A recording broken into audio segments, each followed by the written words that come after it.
Numerical reasoning, sama-sama na dito yung mga questions na involving fractions, percentage, series, ratio and proportion, and even distance, time, and velocity. Okay, ang mga questions na to nanggaling to sa mga dating civil service examination na lumabas talaga. Okay, so question number 1, 45 is 1/3 of what number? Remember yung is, I always translated as equals, and then of is always translated as multiplication. So, ang equation natin will be 45 equals 1/3 multiplied to the number x. Tanggalin natin siyan. Yan na lang ang multiplication symbol natin. And then, multiply natin sa reciprocal ng 1/3 which is 3 para ma-isolate si x. Okay, so sa kabilang side, makakancel yung 3 at yung denominator na 3. Dito naman sa left, 3 times 45 equals 135. Yan ang ating sagot.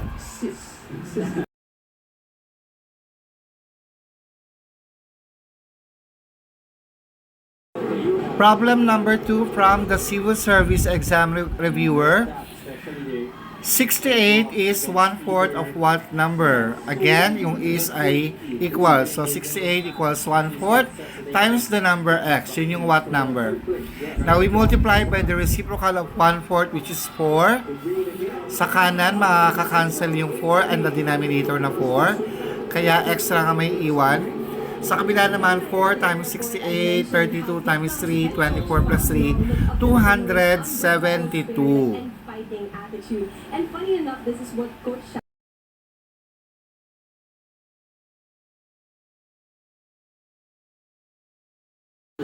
Example number 3 from our reviewer.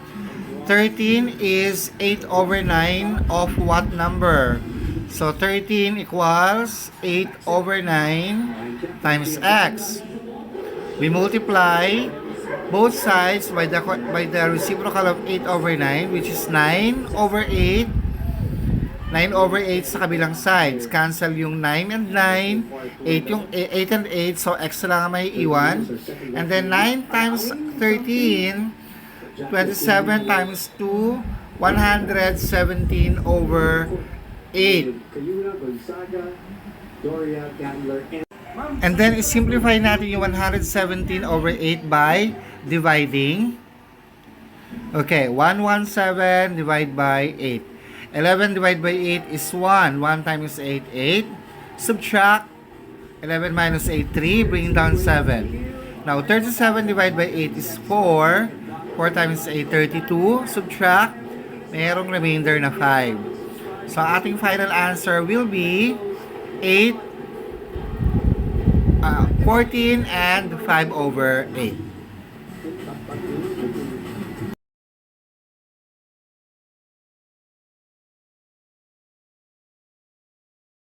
Example number 4 from the Civil Service Exam Reviewer.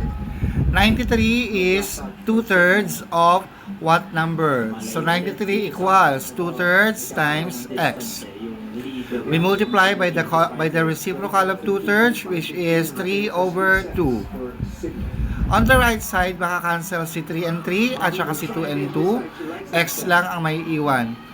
Sa left side, 3 times 93 ay 279/2.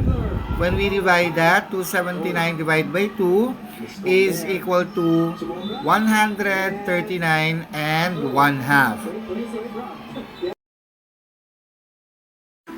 Example number 5 from the 2023 Civil Service Exam Reviewer. 6 is 1/8 of what number? So 6, yung is ay equal. Copy yung 1/8. Yung of ay multiplication. Ang what number yung x. Now, we multiply both sides by 8 para makancel yung 8 sa side na may x. There. So, x lang may iwan sa isang side.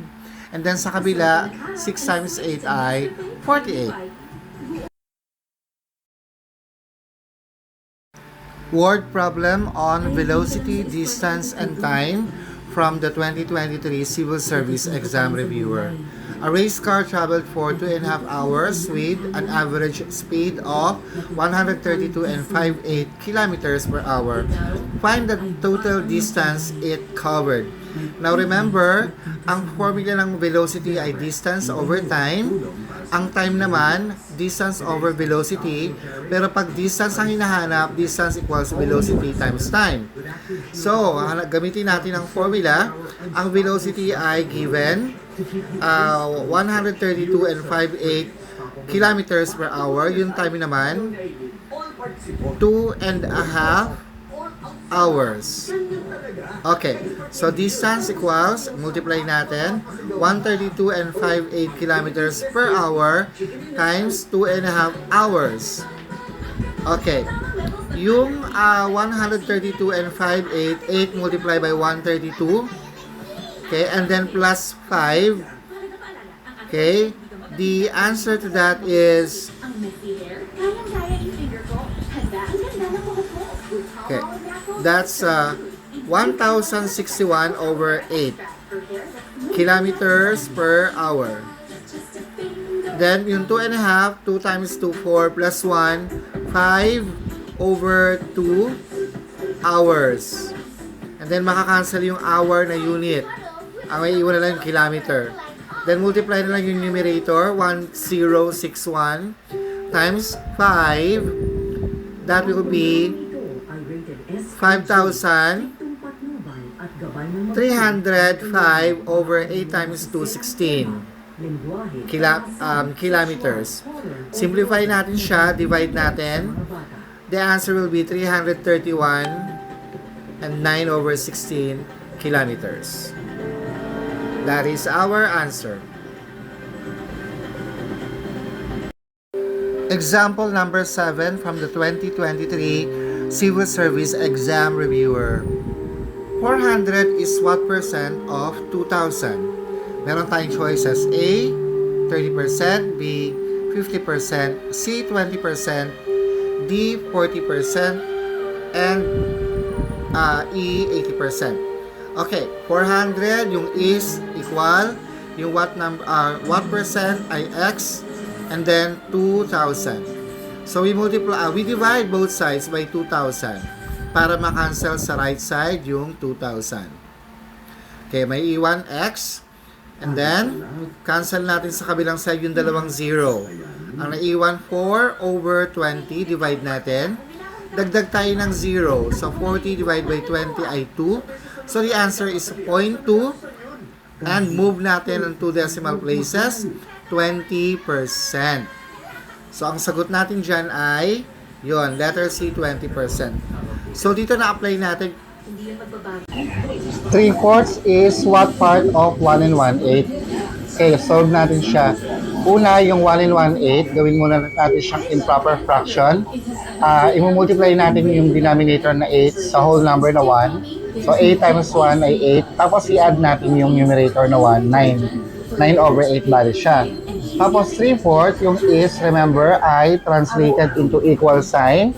What part ay X, and then copy natin yung 9 over 8. Tapos, para ma-isolate si X, multiply natin both sides by the reciprocal ng 9 over 8, which is 8 over 9. Sa right side, makakancel si 8, yung tsaka 8 na isang numerator, isang denominator. Tsaka yung 9 and 9, isang numerator and denominator. Bali, 1 na lang siya. Sa left side naman, yung 8 and 4, parehong divisible by 4. So, 8 divided by 4 ay 2. 4 divided by 4 ay 1. Yung 9 and 3, i-divide natin pareha sa 3. So, 9 divided by 3 ay 3.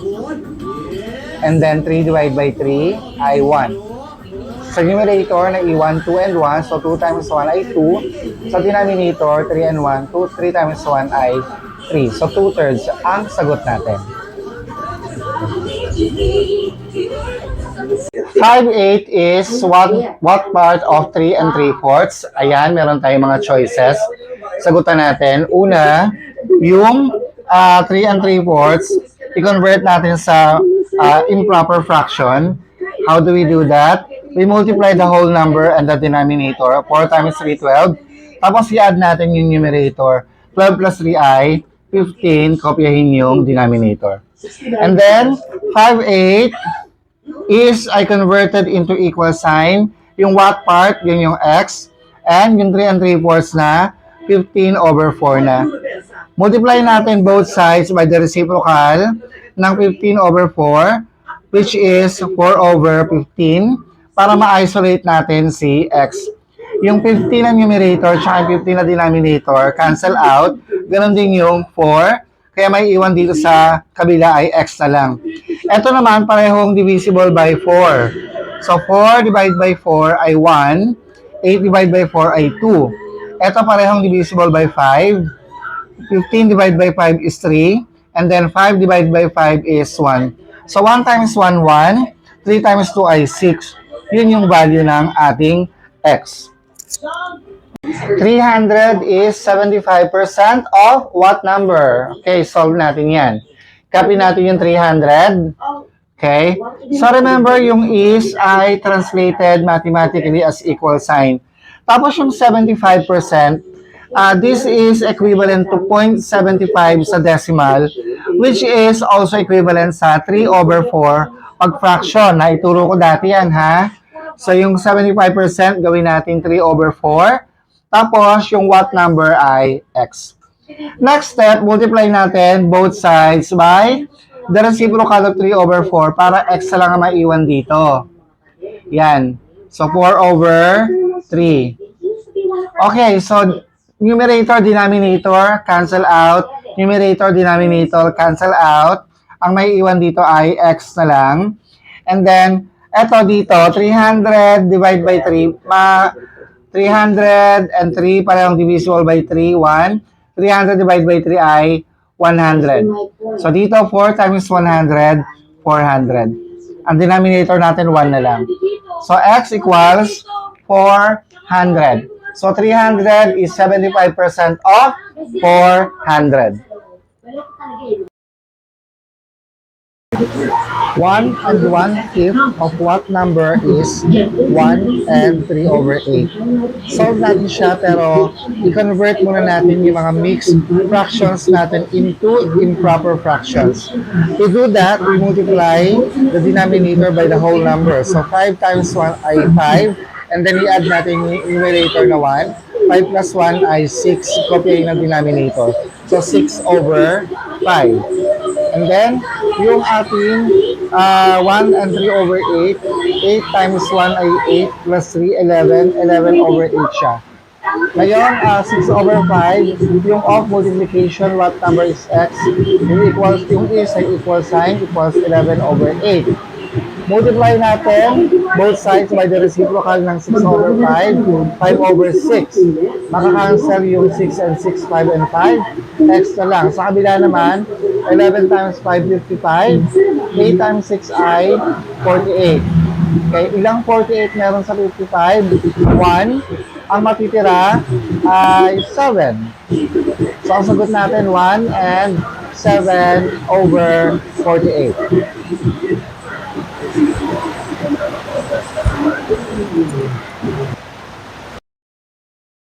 The average of 4 numbers is 24. If you take a certain number, the new average will be 28. Find the number. Okay, madali lang to, ha. So, meron daw 4 na number na ang average ay 24. Para makuha natin yung total, yung original na total, 24 lang times 4. Kasi ito yung average. Sabi sabihin, pag pinagsama-sama mo yan, ito yung 4 na ganito, yun yung total. So, 96. Tapos, yun yung, pag daw binawasan mo ng isang number, magiging 3 na lang yun, binawasan ng isang number. Ang average siya daw ay 28. So, gawin natin times 3 yan. So, 24 times carry 2, or carry over natin to, 6 plus 2, 8. Subtract natin. Ito yung ibinawas. Yan yung binawas sa number.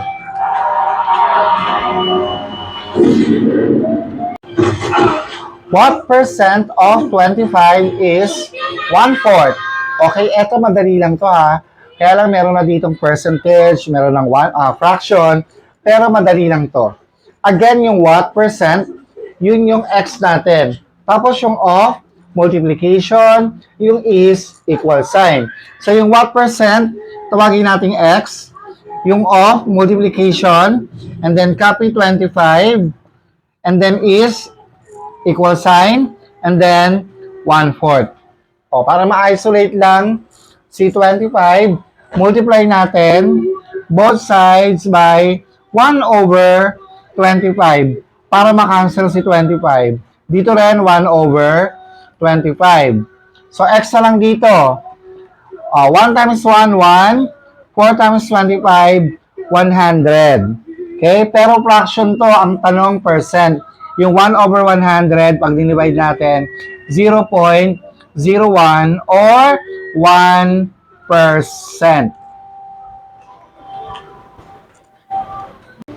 Yung naunang question, what percent of 25 is 1/4?